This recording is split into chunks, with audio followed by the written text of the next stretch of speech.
Yeah, I feel like Flippa is like the OG of the space. You know what I mean? It's you have great market share, great deals that are there. It's easy to use. It's probably the most from a functional perspective. It's probably the easiest of the platforms that are available. Buying a portfolio allows everything to grow faster than just kind of putting all your eggs in one basket.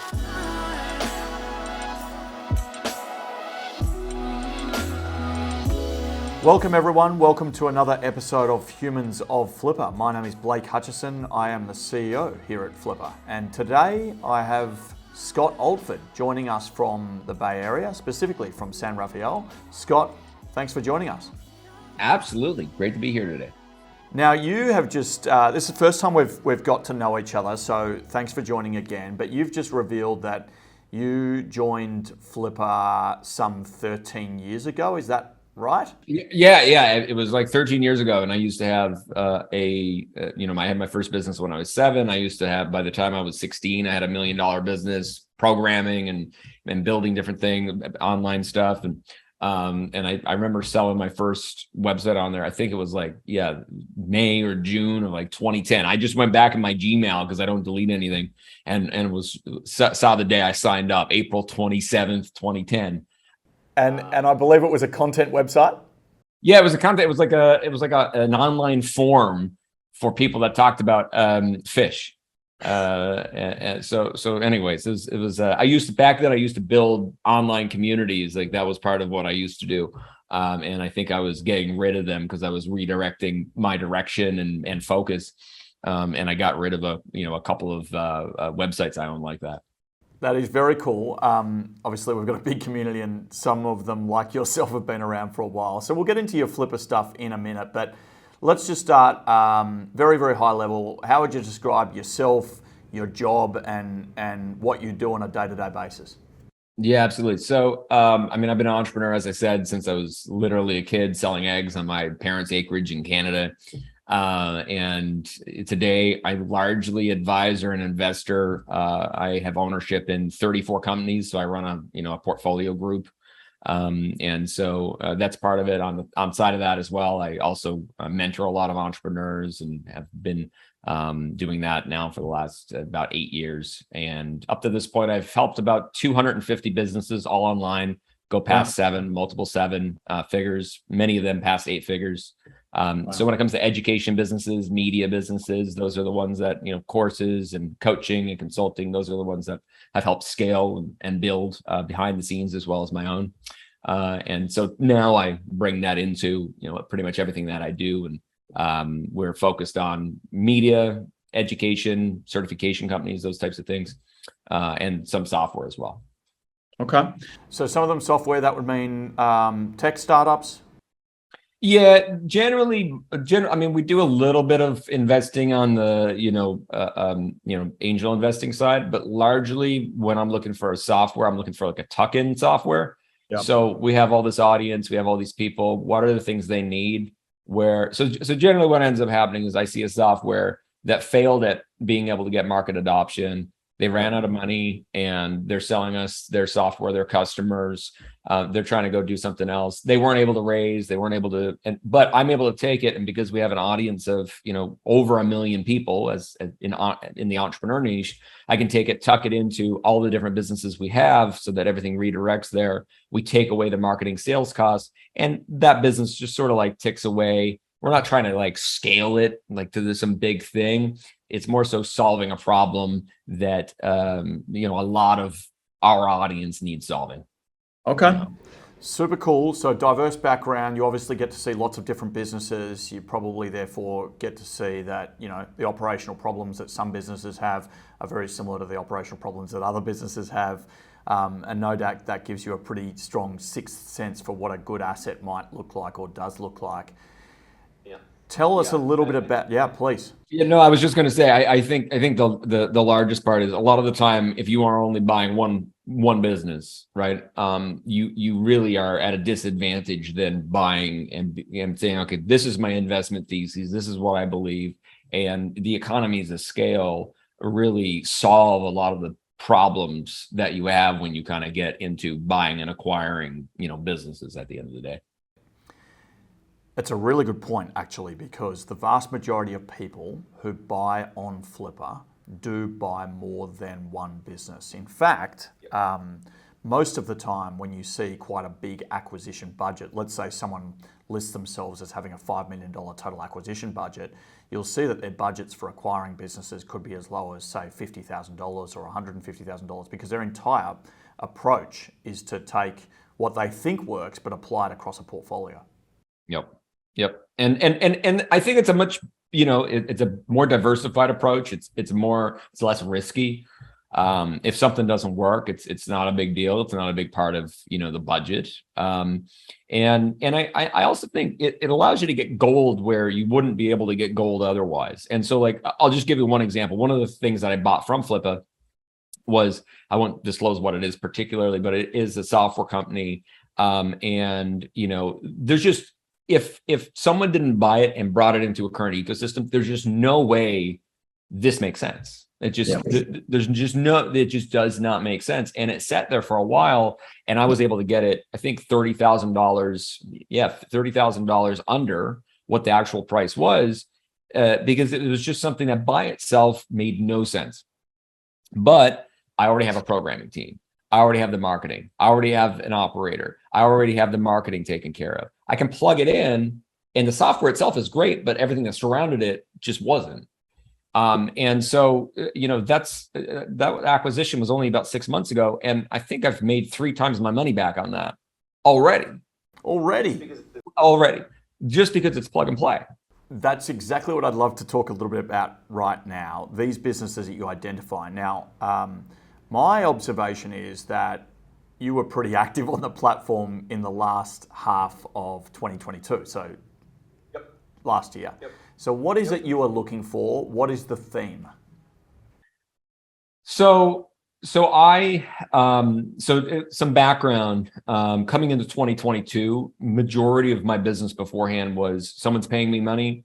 And it's a good deal of money. I had a very, very successful business, generating anywhere from $3 to $7 million a year, mentoring and selling courses on how to scale a business, a couple books, those different types of things. And that's still rolling, that's still going, but I'm no longer focusing majority of my attention there. I said, okay, I'm at a point where now I want to be able to build an ecosystem of businesses. And my belief is, if we're looking at the next 10 years, software, education, and media, meaning newsletters, podcasts, blogs, things that we can control, right? At some level, we can control, not just the website that has search traffic, but the website that also has 250,000 email addresses on the back of it that we own.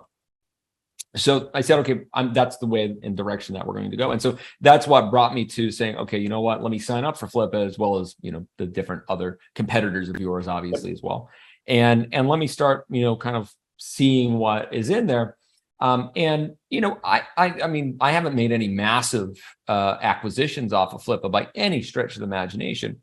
More so what I'm looking at is either, number one, either a tuck-in, or number two, something that I might not fully know, but I'm going to dip my toe in to see and understand if that's something that I want to bring into the overall ecosystem. Or in a couple of cases, I acqui-hired. I went and started talking with the person behind it, and I was like, okay, I think that person might actually have the skill set. And in 2 of the cases, they're on my team now. So I bought the property, but in reality, I really just wanted to hire the person, because I was like, oh, they built that, they got all that off the ground. That's interesting. Let me get that skill set and let me bring that into, my entire group of companies.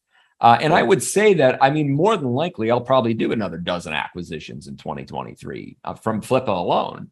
Continuing to do that, because a lot of the time, again, there's a lot of gold by itself. You can't extract it. You bring it in, you put it into the whole gold smelting machine, and now you actually have some gold. So largely, I'm looking for properties that are newsletters. We own a few podcasts. Right now, we own 13 newsletters. We own a few podcasts. We're going to continue to grow the podcast network. And content sites. But again, things that are inside of, I have 2 large niches: entrepreneurship and business, and then lifestyle, wellness, personal development. If it's outside of that, I don't touch it. Right? I don't touch it. I don't care about it. it does not make sense inside of, if it doesn't make sense in those two, I'm done. If a SaaS is not a tuck-in, meaning it needs its own marketing, I'm out. Yeah. If a media site doesn't have a newsletter on the back end or some type of thing I own besides the search traffic, I'm out. If it's a education business, I'm not looking to buy those. I'm looking to partner on those, but that's because that's my background and that's my clients, and my deal flow on that is just, great. So I'm looking for deal flow largely on media and software. Okay.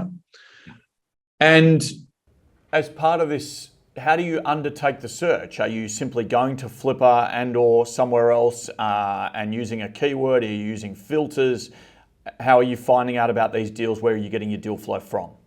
So, at the beginning, so my son came about 8 months ago. So at the beginning, I had a lot of free time in between because I sort of like went back from the business and said, okay, I'm going to take a step back. So, I got a lot of time on my hands, and I would just spend time going through Flippa and the other different websites and, doing a little bit of due diligence and this and that. And obviously, I've been investing in businesses probably for about 4 years. This last 16 months, by far, majority of my focus.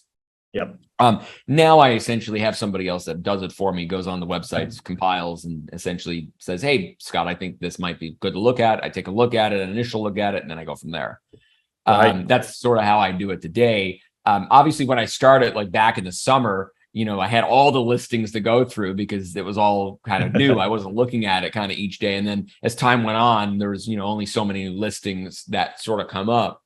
But that's, that's the process today. And, there's not that much in my criteria, really when it comes down to it. So you're only going to see probably a few deals a week that kind of fit my criteria at this point. And understanding your criteria is also really important. So that you just waste so much time on due diligence. It's just the biggest time suck ever. And also, you get people that you just don't know, right? When you're buying from someone, you just don't know them. That's right. And so like the amount of due diligence you have to do of going in there, I'm used to going into business. People literally pay me a lot of money to go into their business and say, what's wrong? And I'm really good at that. So I can look at a business and in 10 minutes be like, all right, this is all messed up. Now what matters? Does that matter? Yeah. So and it was also fun at the beginning. And now that I've done it so many times, and just whenever I do something, I do it obsessively, and then I like move on and I delegate it to somebody else. So that's what I've pretty much done. But it was just me, on my phone, just being like, oh, look at this bit. Oh, let me talk to this person. And it was a lot of fun. I love that. So first you did it yourself. Now it sounds like you've got your own personal deal origination service, which is pretty cool. And we're actually we're expanding that to actually now go, because obviously an advantage when you have more time and more is to go and say, okay, can we start approaching people versus people that are actually looking to sell? And there's advantages and disadvantages on both sides of doing that at the end of the day. Wow, you just gave me an opportune time for a plug. So Flippa just recently launched our off-market. So for those of you who are new to Flippa, click the search button, and next to the live listings, you actually see 10,000 off-market listings. So they're not actually for sale right now. You get to prospect on that directory. So that's pretty cool. And hopefully we can help you out with that, Scott. That was cool. I saw that. That was really, really cool. So we'll be continuing to add to that. And then it sounds like you're clearly very experienced, and so to some extent you have an ability to de-risk your acquisitions. But what I'd love to get into just briefly, if you don't mind, you mentioned you bought a site, whatever it was, 3 months ago, and I think you said 2 or 3 times the return on that small investment. What is it you do once you take over the asset to either stabilize the patient, we might call it, or accelerate? So, yeah, it's a good question. So, so that one was, I think we finished that acquisition in October. It's February right now. So that's the timeline on that.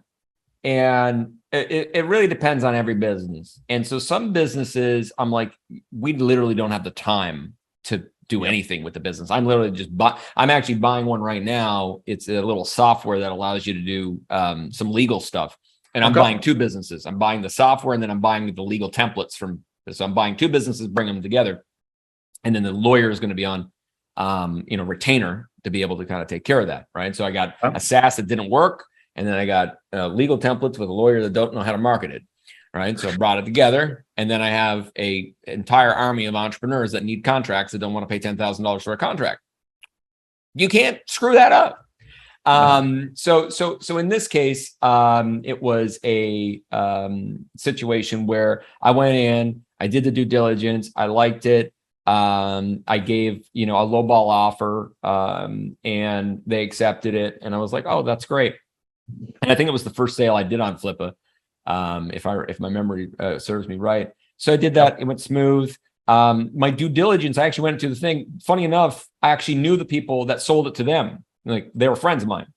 So I went to them and I was like, hey, what's the deal? What's the deal with that? And they're like, listen, this is going to be a pain in the ass if you're going to try to, build it by its own thing. Like, we sold it because we couldn't make it work because of this and that. I'm like, okay, cool, sweet. So then I went to my programmer, my kind of head programmer. I was like, hey, can you do a little bit of a review? And he's like, we don't need to screw around with the code. We don't need to update it, assuming that we don't want to do this, this, and this. I'm like, well, I don't want to do this, this, and this. So then I was like, okay, sweet. Let's do the deal. So I did the deal. It was like 33 days from the time that I submitted the offer to the time that, the cash was done. It took about a week to kind of do that. And so then I went and I started, I talked to the operator, and I was like, man, this guy's worth the money alone. This guy's amazing. He's been there from the beginning. He's bought in. He loves it. I'm in the process right now of giving him a percentage of the business because I believe in him. I believe in his vision. So this is what we did. This is the brilliant. So it has about $6,500 a month in monthly recurring revenue, $6,500. Literally, I'm never going to miss $6,500 in the entire scheme of things. Never going to miss $6,500. So I said, okay, $6,500 covers all the expenses. So it's basically at zero. Mm-hmm. We got to change the website. We need to change the marketing. We got to activate the email list. We got to get some marketing stuff. We got to get the back end. How many clients can we actually take? We changed the way in which, so beforehand it was do it yourself. Mm-hmm. And it was like $35 a month. And I was like, listen, we're never going to be able to scale with that. We've got to be able to bring in some done with you or done for you element and bring the SaaS on the back of it. So then I took that, helped on the marketing a little bit. And then I went to all the certification companies that I'm owner in or partner in. I said, listen, we'll give you the first year free. Okay. We'll give you the first year free. And then after that, it's going to be $399 a month, or sorry, $399 a year. So you can go to every single person and tell them, hey, we're doing this promotion. We partnered with this business and it's working incredibly well. But now here's what the other thing that happened. There's a $3,000 upgrade. So we're getting all these people come in, getting their free thing. It's going to cost us about $70 per person for the first. So of course, it's going to be a loss, but we are capitalized. That's fine. But as people are coming in, some people are upgrading and they're pushing a buy button right there and then. We're getting the cash flow from that because we own in the education businesses. We don't have to pay any affiliate fees on that. And based on our current projections, that business will probably 15x within 16 months its revenue that I bought it with. If, again, the churn rate's not massive in 12 months from now. Again, I don't know what that's going to be. So that was my strategy on that particular business. Again, this is the advantage of having sort of an ecosystem versus just one business. And it's also, not particularly easy to build an ecosystem, and it takes time. And there's a massive unfair advantage where, when I buy something, it's really hard for me to mess it up. It's super enlightening. I hope people are listening in who are first timers and thinking about how they can chop up their overall acquisition budget to begin that ecosystem play. But the other thing I like about what you've just said is, you know what you're getting into. You've got a business which is doing $6,500 a month. You've bought it probably on a multiple of performance. I at least imagine that was how it went out. And then I got it for 70. Okay. I got it for 70. Right. So you've essentially it was a fire sale. And all you've really done is gone, well, it's a good business at the heart of it, but its financials and its operational metrics don't quite make sense. So what I can do is add my ecosystem network to ensure its efficiency and then optimize for performance long term. And as you said, whatever you said then, 16 times. Exactly. And yeah, and my thesis is, my belief is, okay, let's get all these people here. Worst case scenario, in 3 years, it has probably a couple thousand customers if I keep on going this way. And I can do a long-term flip. Yep. And probably get 2.5 million for it. Yep. Right. Maybe more. Yep. Or it's just a cash cow and we just keep on doing it and it turns a little bit every year, obviously every month, every year. And I'm collecting checks. Yep. But it's not a business that I'd go into where you're like, okay, I need 70 grand to buy it. And then you would need $250,000, $500,000, and you wouldn't even be able to compete because this is not something that by itself is any better than its competitors.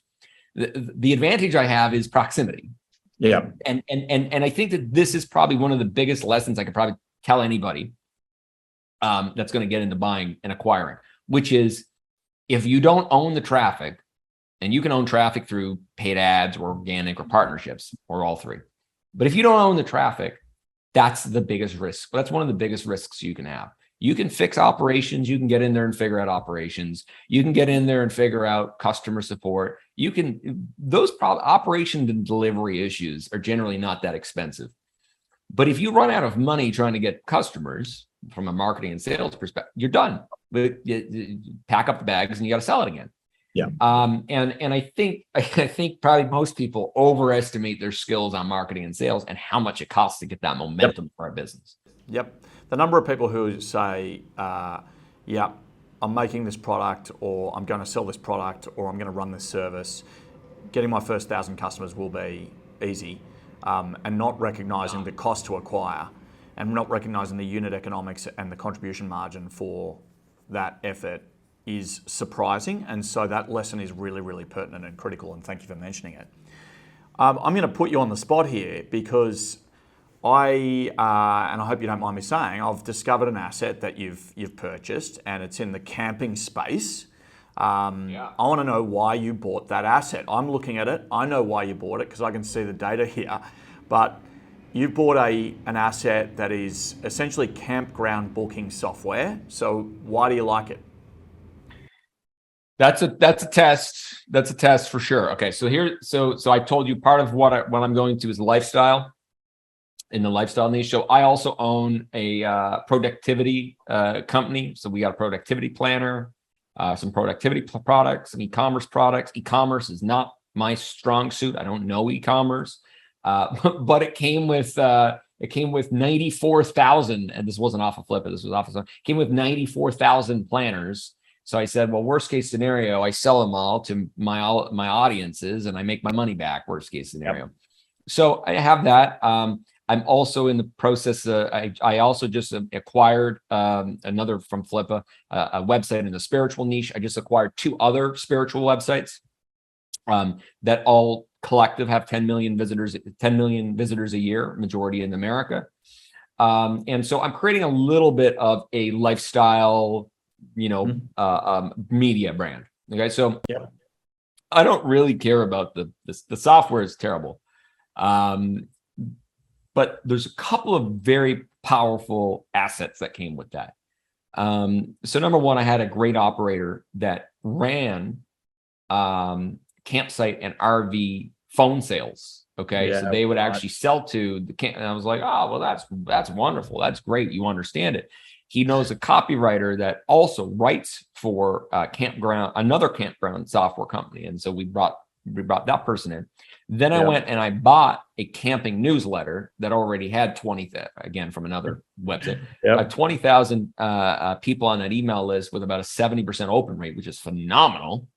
This one came with 50,000 email addresses of people that booked, okay? People that spent money, not just email addresses, people that literally booked a location in America. We're going to turn the software of booking, the reservation system, which is basically what this is a reservation system in the camping niche. And we're going to turn it into a directory right now the business model is taking 10% of booking fees, which is a terrible business model for SaaS unless you have massive scale. So we're going to turn it into a directory, sell ad space there. We're going to we're about to acquire a podcast and a Facebook group so that there's a community and there's a podcast on the back of that. There's a theme here. What was that? There's a theme here. Yeah. So we acquire all the assets, and then we're going to utilize influencer marketing and audience swaps of other, kind of lifestyle brands and that type of thing, build 500,000 person email list. And now we can go and sell advertising. And because I have a media brand, Wisdom Media, where we're buying and newsletters and media brands, we already have the infrastructure to be able to do that. That's the play. Whether or not it works, I don't actually know. Well, I mean, it's a system. The system is benefited by the ecosystem. The ecosystem implies that there's a community, and then, there's a theme here, and the theme is that you're going after operators who have subject matter expertise to some extent. Therefore, the asset is defensible because they know what they're doing. You don't have to worry about having to school yourself up on that particular industry or category. They already know it. So my another part of my due diligence is that there's always an operator that always has a part of the company that understands that niche intimately. If I don't have an operator, I will pass on a deal just for that reason. Or if I really love it, I'll buy it and just let it sit until that person kind of comes. Amazing. And now, if you don't mind, a selfish question: why do you love Flippa? Why are you buying, 6 or 7 sites per half year on Flippa right now? I mean, I think, I feel like Flippa is like the OG of the space. You know what I mean? It's you have great market share, great deals that are there. It's easy to use. It's probably the most from a functional perspective. It's probably the easiest of the platforms that are available. And a lot of platforms, I mean, it's interesting from a market perspective. It's you go from the guys that have $10-20 million business. I'm not looking to buy those businesses. That's not that's not my budget. That's not how I'm looking to build what I'm building, or at least not right now. And so it's interesting because it's like on Flippa, you could see that $10 million business. That $10 million business might be there, but at the same time, you also have the the $7,000 business or the $170,000 business, and so the range of that is nice. I think a lot of the search filters and like those different types of things, I really like that. And it's definitely like, there's not that there's so many. I mean, there's a couple of dozen that are necessarily out there. And I think the other part of it is that in the buying that I'm not looking to have like some broker involved that makes my life just terrible, which not against brokers. I think that brokers for a certain type of business make a lot of sense, size, yes. Right? I would want a broker if I was selling. Okay. Don't get me wrong. But for the way I'm going about buying, having a broker is just going to make it so that negotiating is impossible. Yeah. And it's just going to make the deal 3 times longer and, all these different types of things. So I like the fact that there's a level of due diligence that Flippa does. And at the same time, I'm not dealing with, let me talk to my client and I'm here waiting for 3 days. Yes. So, and the other advantage is a lot of the time when I'm buying, I want to, ideally even hire the person that's selling, whether or not for a long term because a lot of the time people want to keep working on their thing. Yeah. They just ran out of money. Yeah, that's right. And that to me is the perfect person to be part of that because I mentor people for a living. I can help them be able to make it work. So that's some of the reasons. Yeah, excellent reasons, and thank you for articulating that.